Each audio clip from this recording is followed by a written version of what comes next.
Artisticamente uma tragédia, a vida de Dostoiévski é, do ponto de vista moral, uma realização incomparável.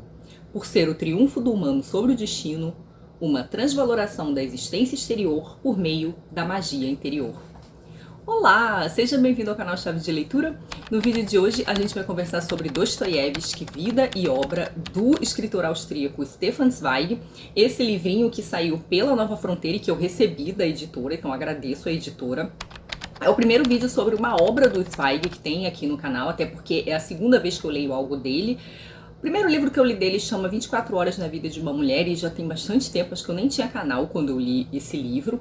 Mas agora finalmente peguei mais alguma coisa dele para ler, já que eu recebi da editora e venho fazendo aí todas essas leituras sobre Dostoiévski. E já adianto que foi um livrinho que eu gostei demais. O Stefan Zweig escreveu uma série de ensaios na década de 1920. Ensaios sobre outros escritores, outros romancistas, sobre filósofos, e vários desses ensaios foram reunidos em tomos que tinham obras, comentários sobre mais de um autor. O que a Nova Fronteira fez foi que ela pegou alguns desses ensaios e reuniu nesses pequenos volumes da coleção que eles chamam de Biblioteca Diamante. E foi uma verdadeira perolinha isso aqui, porque o Zweig é um escritor, né? Ele faz aqui sim um ensaio que tem um quê de biográfico e também de teórico, né? De literário sobre a obra do Dostoiévski, mas com aquele estilo de um escritor. Então é um texto muito gostoso de ler. Nesse livro, Zweig comenta todos os principais fatos da vida do Dostoiévski, tanto aqueles que foram marcantes do ponto de vista biográfico mesmo, como aqueles que de certo modo influenciaram a sua obra. O Dostoiévski é um desses escritores que é difícil analisar a obra sem dar uma olhadinha para a vida dele, né? O Dostoiévski teve algumas guinadas ideológicas muito importantes, certas adesões e certos abandonos de ideologias, como vocês que acompanham aqui o canal há mais tempo sabem, e que são marcados por acontecimentos muito específicos da sua vida, como ter sido preso, né, na catorga, ter tido uma pena de morte que depois foi comutada. Essas coisas todas tiveram um grande efeito nele e acabaram tendo algum efeito também na sua obra, né? E o Stefan Zweig vai comentar todas essas coisas principais que é importante de saber se você está começando pelo menos um estudo sobre o Dostoiévski. Nesse sentido, não é um livro muito bom se você está zerado do Dostoiévski, em especial se você não leu as principais obras dele, porque o Zweig vai fazer toda uma relação nessa questão biográfica e teórica, né, literária, com o enredo e o desenvolvimento de temas e de personagens nas principais obras do Dostoiévski. Então, eu acho que esse livro ele é muito interessante se você já leu as principais obras do Dostoiévski e aí você está querendo começar a estudar, porque vai ter muita informação interessante e importante e relevante aqui sobre o autor.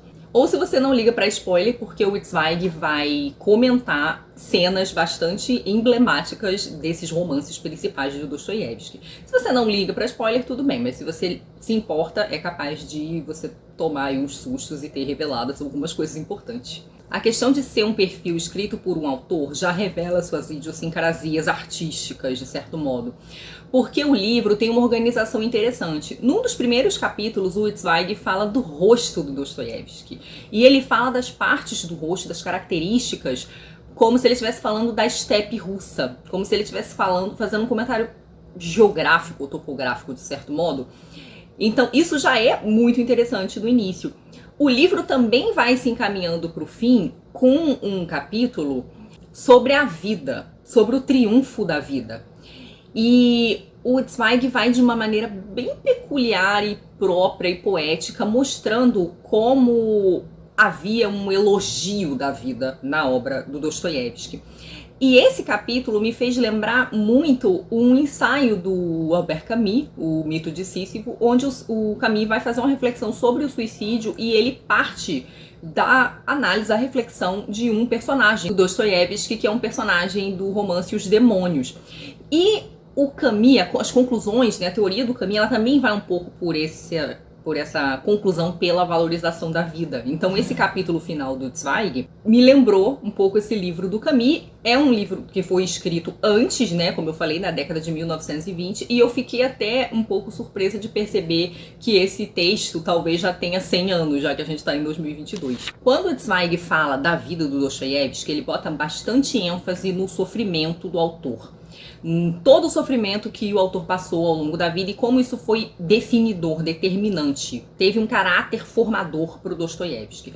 E isso é importante porque, de certo modo, esse vai ser um dos grandes temas da própria obra do Dostoiévski. Ele também vai falar do sofrimento na vida dos seus personagens, sempre aquela questão do mal e do sofrimento.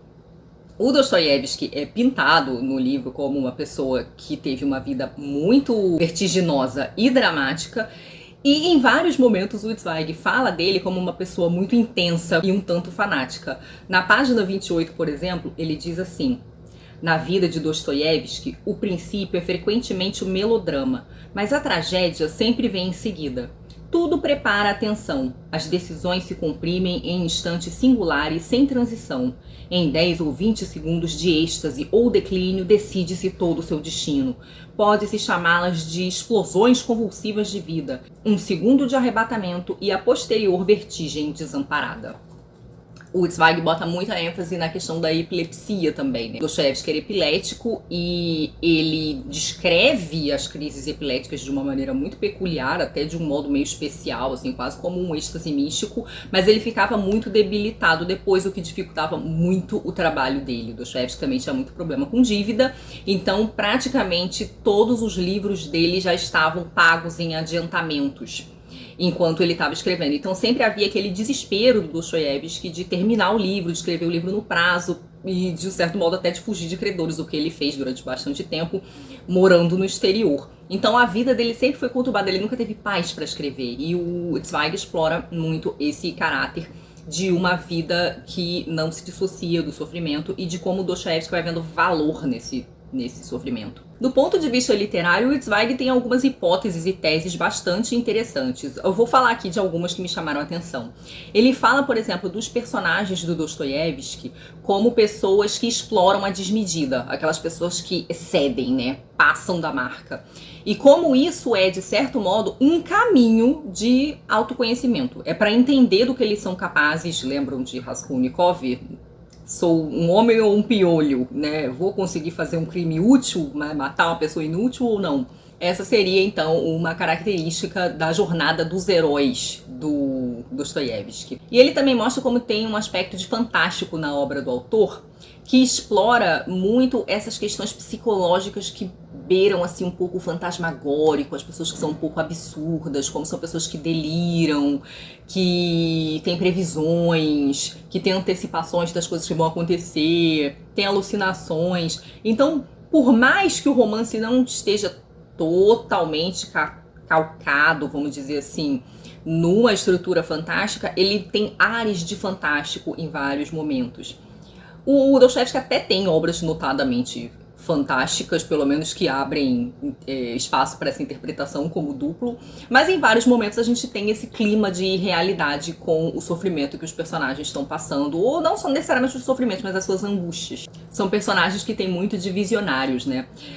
O Zweig também bota uma ênfase muito grande numa questão que eu sempre ressalto aqui quando faço resenhas, que é o fato de que Dostoiévski era um grande psicólogo. E para o Zweig, um psicólogo visionário também, né? Alguém que antecipou muitas coisas. Então eu separei aqui alguns trechinhos em que o autor fala disso, sobre o nosso russo. Dostoiévski é um grande psicólogo. O abismo do coração humano o atrai magicamente. O inconsciente, o subconsciente, o insondável são o seu verdadeiro mundo. Desde Shakespeare não aprendíamos tanto sobre os mistérios do sentimento e as leis mágicas que os enredam. Assim como Odisseu, único a retornar do mundo subterrâneo do Hades, ele nos fala dos submundos da alma, pois também esteve na companhia de deuses e demônios. Essa passagem está na página 115, eu vou ler uma da 116 agora. Ao ver a face da loucura de perto, iluminada, transcendeu as fronteiras dos sentimentos, ali onde sábios e observadores perderiam os sentidos. Dostoiévski adentrou mais o submundo do inconsciente que médicos, advogados, criminalistas ou psicopatas. Tudo que a ciência apenas mais tarde descobriu e nomeou, e que extraiu com bisturi da experiência já sem vida. Todos os fenômenos telepáticos, histéricos, alucinantes, perversos, foram antes descritos por seu conhecimento místico e profético. À beira da loucura, por excesso de espírito, à beira do abismo do crime, por excesso de emoção, Dostoiévski deu contorno aos fenômenos da alma e percorreu trechos infinitos de um novo território do espírito. A velha ciência virou a última página de seu livro para dar início a uma nova psicologia na arte. Olha esse comentário, mas assim, não poderia concordar mais. Uma das teses mais interessantes do Zweig, e acho que nesse sentido ele se desvia um pouco do que normalmente se lê sobre Dostoiévski, é a ênfase na dúvida em relação à fé. Muito se fala do Dostoiévski ser um autor religioso, eu mesmo aqui no canal tenho um vídeo sobre Dostoiévski e a religião, mas o cadinho da dúvida tá sempre ali, né? A fé do Dostoiévski é uma fé forjada pela dúvida. Isso não tem qualquer questionamento. Você vai ler os textos dele de diário, cartas, ele coloca isso. Ele não é um homem, uma personagem que não tenha sido atormentado pela dúvida. Mas o Zweig vai dizer que no fundo ele acha que Dostoiévski não acreditava, não. Que o Dostoiévski tinha uma adesão maior, muito intelectual, ele entendia muito a importância da religião e por isso ele promove esses discursos, esses personagens, inclusive nos seus textos políticos também, os seus textos de não ficção, o Dostoiévski vai botar muita ênfase nessa religião russa, né? Então existe muito essa associação direta da religião com a Rússia, e isso realmente é meio que senso comum quando se estuda o Dostoiévski, mas ele vai dizer que no fundo ele acha que Dostoiévski não acreditava, que ele era sim um homem muito marcado pela dúvida. Então existe muito aqui essa ênfase numa adesão à fé que seria mais ideológica ou filosófica do que de fato espiritual. E eu acho que esse é o ponto em que talvez o Zweig vá assim, um pouquinho além do que eu tô acostumada a ler de teoria sobre Dostoiévski. Uma outra coisa que eu gosto muito nesse livro é que o Zweig, como ele um estudioso, um intelectual, biógrafo, escritor, ele traz muita erudição sobre outros assuntos. Ele situa o Dostoiévski em relação a outros escritores da Rússia, ele fala um pouco do Pushkin, vai falar um bocado do Tolstói, fala do Turgenev também, mas assim, sempre para tecer uma comparação. Então ele vai dizer qual é a diferença, qual é o papel do Dostoiévski, inclusive dizendo que o Dostoiévski foi o maior autor russo de seu tempo. Zweig que disse, não fui eu. Mas nos capítulos em que ele vai desenvolvendo, por exemplo, as questões do personagem, como é o herói na obra do Dostoiévski, como certos temas são desenvolvidos na obra do Dostoiévski, ele vai fazendo comparações com literaturas de outras nacionalidades. Então ele comenta, por exemplo, qual é a diferença do homem russo ou da visão do Dostoiévski para visões e desenvolvimentos de personagens na França, na Inglaterra, na Alemanha. Ele faz discussões interessantíssimas sobre o que seria a jornada do herói, como é normalmente o caminho de um herói na literatura francesa e como é na literatura alemã e como é na literatura russa. Então ele vai mostrando a grande diferença que existe, como Dostoiévski, um autor que tenta se afirmar como russo, e como ele cria esse novo personagem russo, que para ele já é um personagem bem diferente do personagem do Tolstói, por exemplo. Ele acha que Gogol, Tolstói estavam mostrando outros tipos de personagens, outros tipos de sujeitos em especial, né? Então outros tipos de subjetividades, e vai mostrando como que as subjetividades vinham sendo tratadas na literatura nesses outros países, na Inglaterra também. Então ele vai mostrar as grandes diferenças, né, de que maneiras o Dostoiévski contrastava com esses autores. Então, no fim das contas, o livro tem uns comentários muito interessantes, não só sobre o Dostoiévski ou a literatura russa, mas sobre outros aspectos da literatura, o que me deixou com uma vontade enlouquecida de ler os outros perfis que ele escreveu. Eu sei que ele escreveu sobre Balzac, ele escreveu sobre o próprio Tolstói, mas para dar um gostinho aqui na treta literária, que eu nem alimento, gente, porque eu li muito mais Dostoiévski do que Tolstói, tá? Tenho certeza que Tolstói é ótimo, só li 2 livros e achei muito bons realmente. Acho que são autores muito diferentes, mas a gente vai dar aquela alfinetada lendo uma comparação que o Zweig faz do Dostoiévski com o Tolstói. Está na página 52 e 53. Sua moralidade não é clássica ou normativa. Baseia-se unicamente na intensidade. Ele está falando do Dostoiévski. Para ele, viver bem significa viver com força e viver tudo o que é possível, ao mesmo tempo o bom e o mal, e ambos nas suas formas mais intensas e inebriantes. Por isso, Dostoiévski jamais procurou uma norma, buscou apenas a abundância. Tolstói, por sua vez, abandonou a arte e seguiu atormentado para o resto da sua vida, perguntando-se sobre o que era bom ou ruim, se estava vivendo do modo correto ou incorreto. A vida de Tolstói é, portanto, didática, um manual.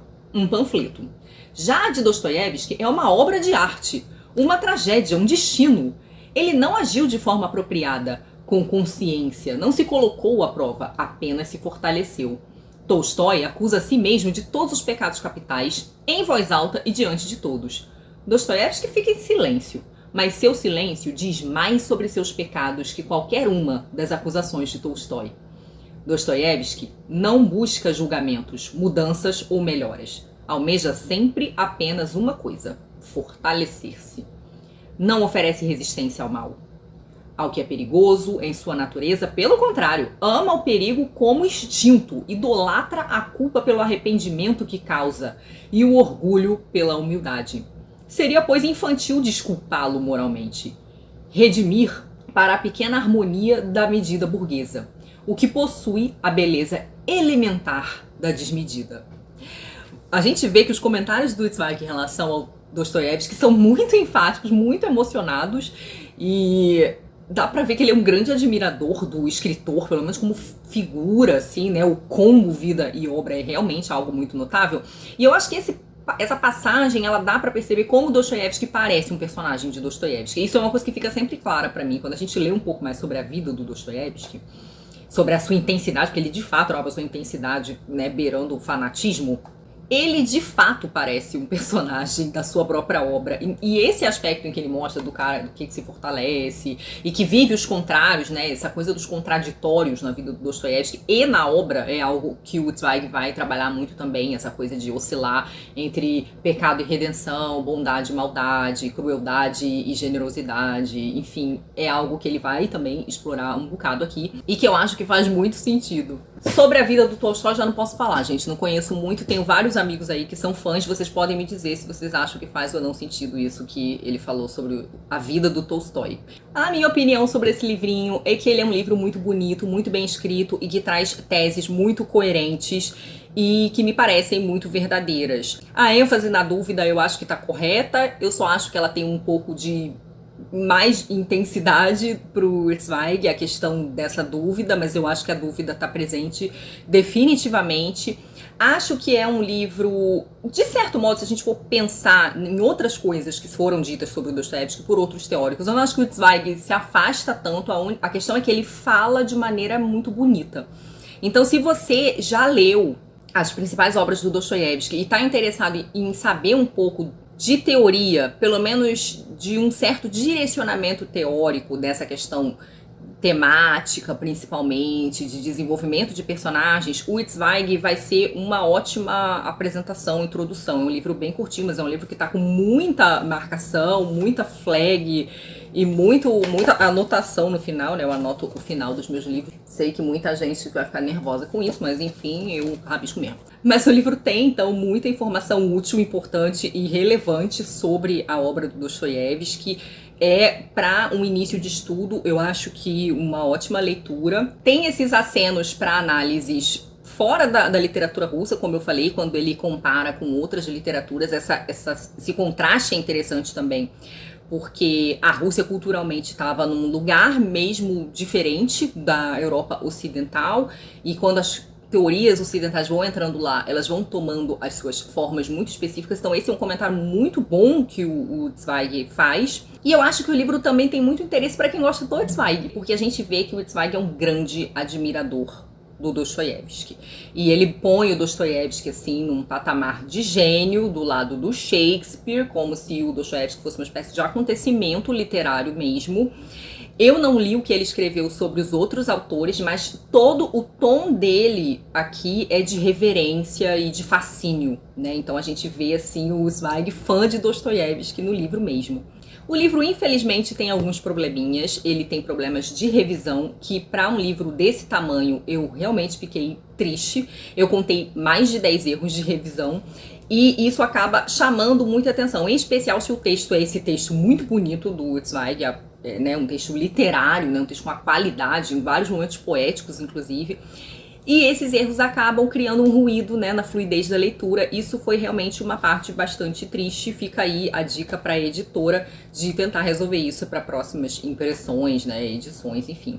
Mas é um livro que eu amei ter ganho, ter lido e ter resenhado aí para vocês, porque eu acho que pode ser uma boa dica para quem, como eu, é fã, leitora, admiradora do Dostoiévski. Então é isso, eu espero que vocês tenham gostado do vídeo. Muito obrigada a todos pela companhia. Muito obrigada aos apoiadores e membros por apoiar o meu trabalho. Beijos e até a próxima. Tchau!